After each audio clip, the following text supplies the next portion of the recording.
Challenge নিয়ে হেরে আম্পায়ারের সাথে কেমন কাণ্ড মিরাজের। মুস্তাফিজ দেখালো ডট বলের কারিশমা। মুস্তাফিজের বলে রান নিতে গিয়ে এ কেমন কাণ্ড, যা দেখে হাসলো মোহাম্মদ নাবি।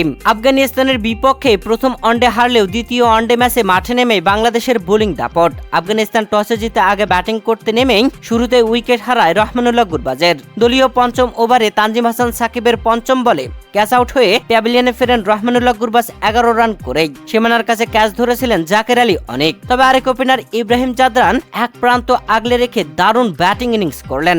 অনডাউনে আসা সাদিকুল্লাহ অটলো টিকতে পারলেন না, 8 রান করেই তানভীর ইসলামের বলে তানজিম হাসান সাকিবের হাতে ক্যাচ আউট হয়ে প্যাভিলিয়নে ফেরেন। তানভীর ইসলাম উইকেট নিয়ে তার আইকনিক সেলিব্রেশন করলেন। এরপরে ব্যাটিং আসা রহমত শাহ রিটায়ার্ড হার্ট অর্থাৎ ইনজুরিতে মাঠ ছাড়েন। ইনজুরিতে মাঠ ছাড়ার পরে ব্যাটিং আসেন হাজমাতুল্লাহ উমরজাই, আর তাকে বোল্ড আউট করে 4 রান করতে প্যাভিলিয়নে পাঠিয়ে দেন মেহেদী হাসান মিরাজ। বাংলাদেশ পরপর উইকেট নিয়ে দারুণ উল্লাসে মাতেন। তারপরে ব্যাটিং আসা আজমাতুল্লাহ ওমরজাই গোল্ডেন ডাকেই রিশাদ হুসাইনের বলে তানজিদ হাসান তামিমের হাতে ক্যাচ আউট হয়ে প্যাভিলিয়নে ফেরেন। তবে এরপরে আসা মোহাম্মদ নাবিকে নিয়ে ওপেনার ইব্রাহিম জাদরান দুর্দান্ত খেলতেছিলেন। এর মাঝে ইব্রাহিম জাদরান হাঁকিয়ে দিলেন হাফ সেঞ্চুরি। তবে এরপরে মুস্তাফিজের সাথে ঘটল অবাক কাণ্ড।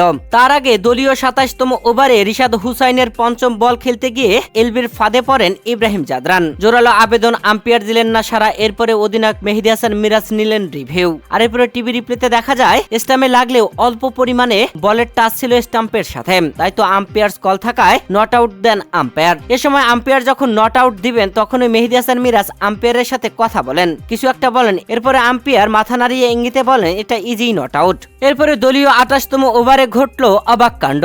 অল্পের জন্য মোহাম্মদ নাবি ও মুস্তাফিজুর রহমান মুখোমুখি সংঘর্ষ হলো না, যেখানে 28তম ওভারে মুস্তাফিজের করা দ্বিতীয় বলটি সজোরে মেরে 2 রান নিতে যান মোহাম্মদ নাবি। বোলার মুস্তাফিজুর রহমান পিছেই একপাশে দাঁড়িয়েছিলেন। এদিকে স্ট্রাইক প্রান্তের ব্যাটসম্যান মোহাম্মদ নাবি নন স্ট্রাইক প্রান্তে আসার পরে আবারও ঘুরে দ্বিতীয় রান নেওয়ার জন্য দৌড় শুরু করেন। তখনই মুস্তাফিজুর রহমানের সাথে মুখোমুখি সংঘর্ষ হতে যাচ্ছিল। তবে মুস্তাফিজ তড়িঘড়ি করে কোনো মতে নিজেকে মোহাম্মদ নাবির সামনে থেকে সরিয়ে নেন, নয়তো একটা অ্যাক্সিডেন্ট হয়ে যেত। প্রিয় দর্শক, বাংলাদেশের বিপক্ষে প্রথম ওয়ানডে ম্যাচে জিতে সিরিজে এগিয়ে আফগানিস্তান। তবে দ্বিতীয় ম্যাচে ব্যাটিং এ নেমে আফগানিস্তান পরপর উইকেট হারালেও ওপেনার ইব্রাহিম জাদরান দারুণ ব্যাটিং করেছেন। বাংলাদেশের হয়ে চমকে যাওয়া বোলিং করেন মুস্তাফিজুর রহমান। বিশ্বের ডট বলের রাজা মুস্তাফিজ। আর মুস্তাফিজ এ ম্যাচেও ডট বলের যেন কারিশমা দেখালেন, যেখানে শুরুর 28 ওভারের মধ্যে মুস্তাফিজুর রহমান 6 ওভার বোলিং করেন আর 6 ওভারে রান খরচ করেন 17টি, তবে উইকেট নিতে পারেননি।